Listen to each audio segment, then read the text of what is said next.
2 years ago, Cursor 1.0 was released as a VS Code fork that helped you autocomplete your code with AI, like an airline copilot. Then 6 months ago, Cursor 2.0 was released, with an upgraded chat view that could take control of your terminal to build entire features, like an airline captain. But then, just a few days ago, Cursor released version 3.0, and this version doesn't even want you writing code anymore. Instead, it wants you to be more like an air traffic controller running swarms of AI agents across multiple repos, machines, and even the cloud at the same time. On top of that, Cursor just released their new Composer 2 model, which was allegedly trained in-house and is more intelligent than Claude Opus 4.6, that is if we are to trust these Trust Me Bro benchmarks. But what's even more crazy is that Cursor is not even a VS Code fork anymore and has been completely rewritten from scratch with Rust. That's great news for your RAM, but not everybody is vibing with the new direction of Cursor. And in today's video, we'll break down its controversial new features. It is April 6, 2026, and you're watching the Code Report. Before we can talk about Cursor 3, we first need to talk about Composer 2, which is Cursor's new in-house coding model. When it first came out about 2 weeks ago, it blew our minds because its numbers on the Trust Me Bro benchmarks were off the charts. Intelligence exceeding Opus at a fraction of the cost and at a much faster speed. Better in every way, which is crazy for a new frontier model. But just as NASA tricks globetards that were going to the moon again, Cursor was a little bit tricky about how they portrayed this model to the vibetards.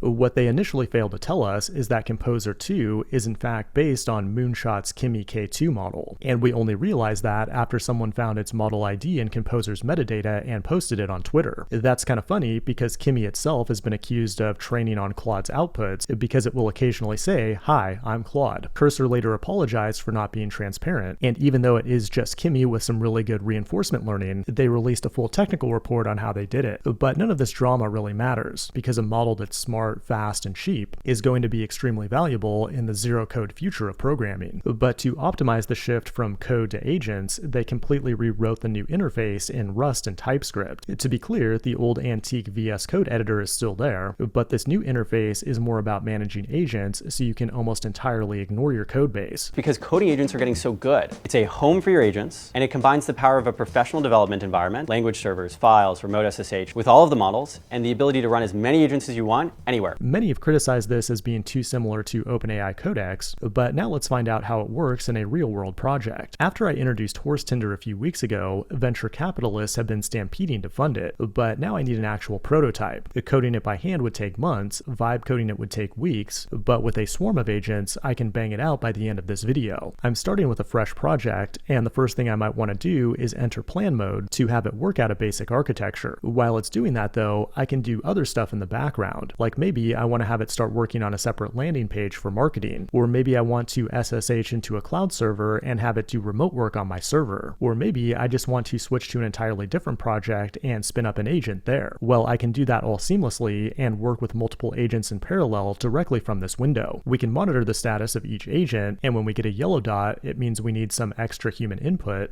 typically to grant permission to run some unsafe commands on your system. But if the dot turns blue, it means that the work is completed and it's ready for review. After a few minutes, we already have 13,000 lines of code to work with. If we go to the right side here, we can then check out the Git history, we can open up a terminal, and we can even inspect the code in this minimal file explorer. But I think one of the coolest features is its built-in browser. Here, we can navigate directly to the app and play with the final product. As you can see here, it includes a perfectly rendered SVG graphic of a Clydesdale, but overall, the design is horseshit. Luckily, we can just go into design mode and start asking for changes. Like, I can't see the text on these green buttons, and instead of trying to fix the CSS manually, I just highlight the element and tell AI to fix it, and it gets the work done in the background. I don't even need to wait for the end result. I can just keep queuing up other fixes, and then after a few minutes of that, I built a billion-dollar social media company that will make the world a better place. But a company that's actually making the world a better place for developers is Blacksmith, the sponsor of today's video. It's a drop-in replacement for GitHub runners that lets you run your GitHub actions twice as fast while costing 75% less. That might sound too good to be true, but they're able to achieve this blazing speed by running your actions on bare metal gaming CPUs with the highest single core performance. Blacksmith also makes your GitHub actions fully observable, so you can quickly track down what's happening in your CI pipeline when something goes wrong, which is critical when you have agents writing thousands of lines of code with no parental supervision. Try Blacksmith for free today at the link below, and you'll get 3,000 free minutes per month when you sign up. This has been the Code Report. Thanks Thanks for watching, and I will see you in the next one.